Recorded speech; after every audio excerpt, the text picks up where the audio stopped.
Direct, Monsieur Ariel Veil. Merci Madame la maire, mes chers collègues. Ce week-end, le week-end dernier, nous avons, avec une certaine émotion, les uns les autres appris la possible fermeture du magasin historique Gilbert Joseph dans le 5e arrondissement mars prochain.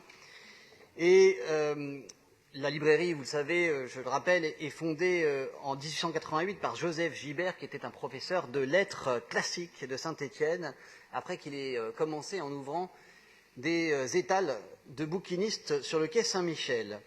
Alors, évidemment, avec la hausse de la vente en ligne, dans le contexte de la crise sanitaire que nous connaissons, le groupe a rencontré des difficultés grandissantes et ce sont plusieurs adresses qui sont possiblement en voie d'être fermées.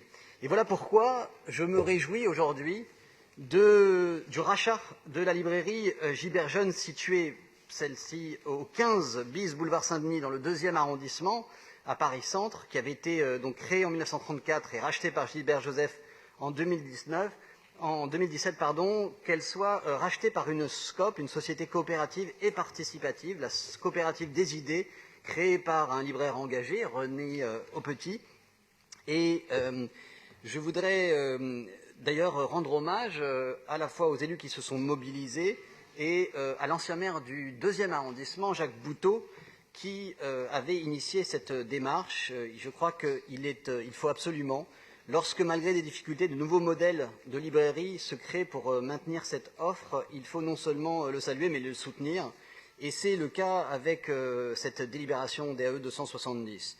La SCOP va donc racheter le fonds de commerce, son bail et ses salariés à Paris-Centre pour réaliser une entreprise porteuse des valeurs de l'économie sociale et solidaire et former une équipe de libraires qui seront donc des sociétaires aussi, avec 30 apprentis et 15 emplois en CDI.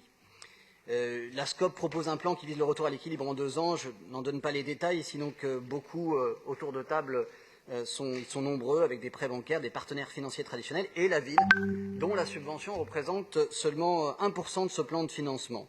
Voilà, je crois qu'il faut impérativement que nous continuions, comme nous le faisons, à encourager et à soutenir la vitalité de nos librairies parisiennes qui savent se réinventer. Et je voudrais rendre un hommage à une librairie qui est située à quelques centaines de mètres un peu plus loin sur les grands boulevards, ici, qui elle aussi a su se réinventer sur ce modèle, avec notamment un espace de restauration, avec d'ailleurs des commerces locaux, comme l'excellente Hadar du passage des Panoramas. Voilà, c'est un avenir pour les librairies que nous soutenons évidemment. Merci.